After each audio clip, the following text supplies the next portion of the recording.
Christopher and I met at a Q Delta picnic here on the lake. Well, we met right here at the Q Delta picnic. About 4 years ago. Before I can get into the full details of that story, I have to start from the original, from the beginning pretty much. She saw me at the probate show and she asked one of her pro fights, who I was. I was sitting next to my sorors and my older soror, Miss Mitchell, who is now Miss Francois. One of my teachers, who was her soror, she explained who I was to her. I was asking her who are the new Qs that were coming out, and I was like, who's that number, who's number 5, who's number 6? And when I got to number 6, she was like, oh, that is Christopher, and he is this, and he is that. And of course, that was my middle school science teacher, who had became my teacher at Dillard University for chemistry. So she knew me very well. You usually don't get an older person to speak well, of people unless they hold them in high regard to high standards. So since she talked them up so much, I said, well, tell them I'll meet them at the after party. She was supposed to meet me that night at the after party for our probate show, but I heard she said she didn't want to come or something like that. Well, I was so joking. I wasn't going to no probate after party. The next day, Monday came, and Ms. Mitchell, she asked me, did I meet her? I walked in her office and she was smiling ear to ear and she was like, well, did you like her? And I was like what? She was like, Trenise, you didn't see her? And I was like, sure, who? She was like, Trenise, you didn't meet her? I was like, no. I lost my diploma in Katrina, so I went back to Dillard to go try to get a new diploma. When I go to Dillard, I would go by Miss Mitchell, stop by Miss Mitchell's office and say, Miss Mitchell, where's number 6? Oh, what's number 6 doing? And she's like, oh, he just left, you just missed him. And she'll talk him up some more. And I was like, okay, Miss Mitchell. The week passed on. I went to the Q Delta picnic. I almost missed her because I started not to come to the picnic because I was so tired. But my line brothers, they kept calling and calling, where you at, where you at? So I just decided, all right, I'm gonna come. At the end, when I was about to leave, I went to speak to one of my line sisters, Chanel. And she said, wait, before you leave, come meet the new Qs. One of her pro fights came back there. Well, I think it was her line sister came back there, introduced herself. And then Trenise came behind her and said, I'm Trenise. I only knew him by number 6. So I didn't really recognize him. And at the time, his hair was shaved because he just came out as a Q. They shaved all of their heads, whatever. And I said, oh, Trenise, you're the one I was supposed to meet at the party last week. And she said, yeah, Miss Mitchell told you all of that? And I said, yes. He was standing there with all his army fatigue on and Q attire, eating a bag of Doritos with crumbs on his face. I know she probably said this. I had Dorito crumbs and chips all over my face, and I did not have crumbs all over my face. She lied to y'all. Crumbs in his face, which is really funny. We sat there, we talked about Miss Mitchell, talked about, fraternity, sorority, things like that. We exchanged numbers, and then the rest is pretty much history.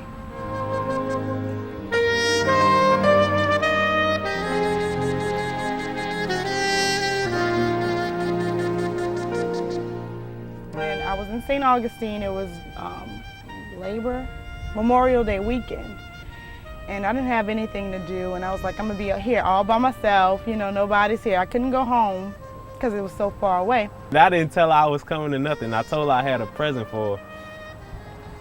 Well, what happened was he showed up. He surprised me and showed up with a candle, a sweet pea candle. She said, my grandpa calls me Sweet Pea. So I told her I had a present for her. I bought her a candle, and the candle the scent was Sweet Pea. So I bought it and I told her I was gonna mail it to her. So I asked her for her address. That's the way I got where she was living. So I navigated all the way down to St. Augustine, Florida, which is a horrible drive. It's like it's like a 7 or 8 hour drive from Jackson. So, I drove down there and I knocked on the door and I told her I was gonna deliver it, in which I didn't say I was gonna hand deliver it. I hand delivered it to her. I knew right then, because we known each other, I think maybe a month at that point. And he surprised me and drove all 10 hours to St. Augustine, because at the time he was in Jackson, Mississippi, in a MCAT program or something like that for school. And that's when I knew. I was like, oh my goodness, he's a keeper. That's when I knew he was a keeper. I live in Jackson, and my mother came down, and Trenise was there too, and my mother bought me a lawnmower. And I was outside cutting the grass, my first time cutting it, and it was so hot outside, I was about to die. And I said, Lord, please, I just need some water. As soon as I said that, Trenise came outside with a bottle of water, and she don't know it. I never told her that, but I was like, you know, that gotta be the one. That made me go and buy the ring. That, you know, she left Sunday. I went Monday and bought the ring.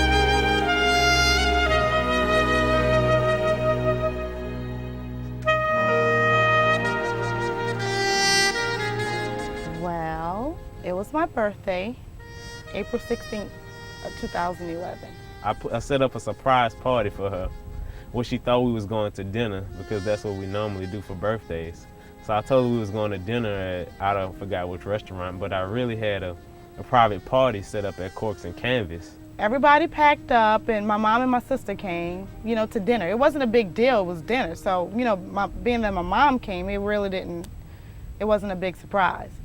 So we got in the car, my sister and my mom drove me to wherever we were going, dinner, and we ended up on Magazine Street. And I was like, what restaurant are we actually going to on Magazine? We never talked about this before, you know? I had food catered, you know, I invited, you know, a lot of her friends to come in.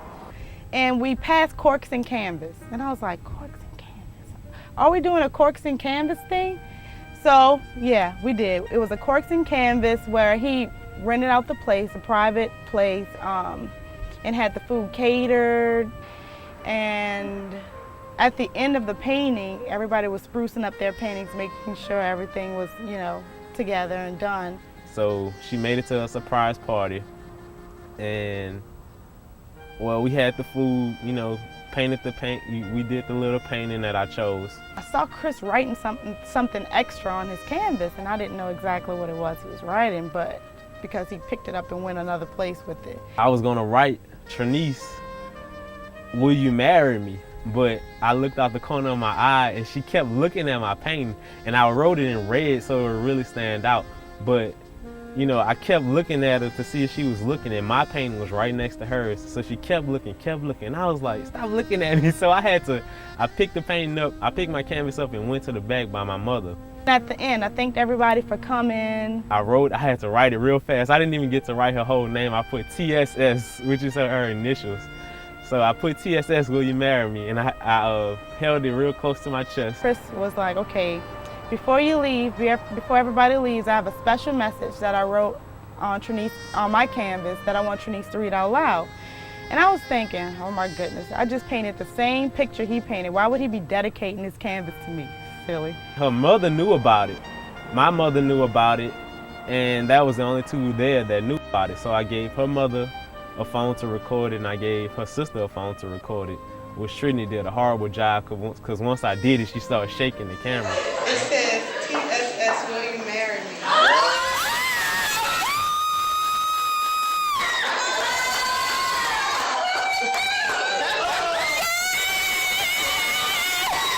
So my picture has a special message for her. Read it out loud. What did it say? It says, TSS, will you marry me?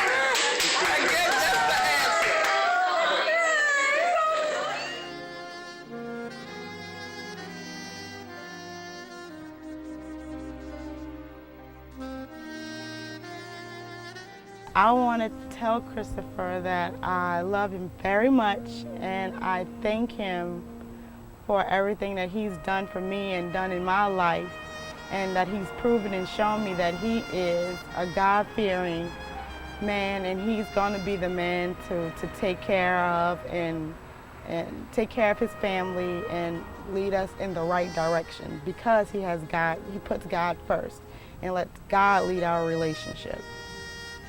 I just want to tell her that I'm glad she was interested in me. I'm glad that I came to the picnic and we finally got to meet each other. And I hope we have a really, really long life together. I love you. You are the sweetest, most loving person that I know. You're very giving, and you know, you really, really have shown me that you are the one for me.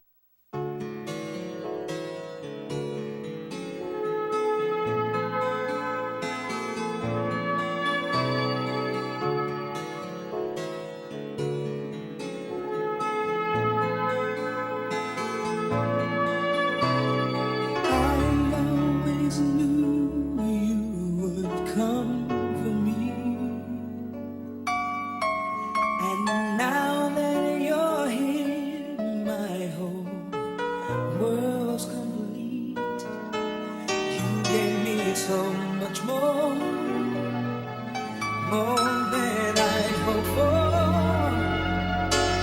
All of my dreams I realized, girl, you made me whole. Just when I needed a friend, someone who would stay till the end.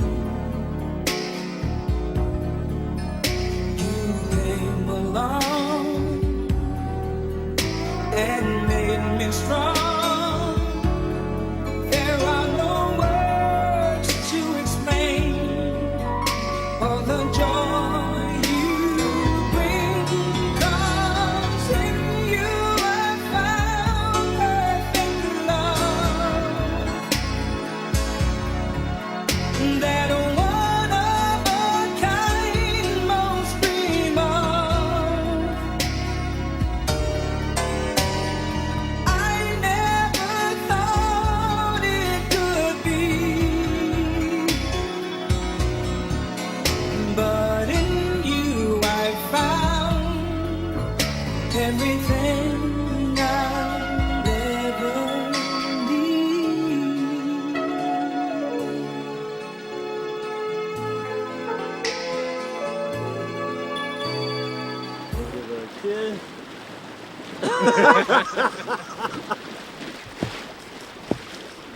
That's all right.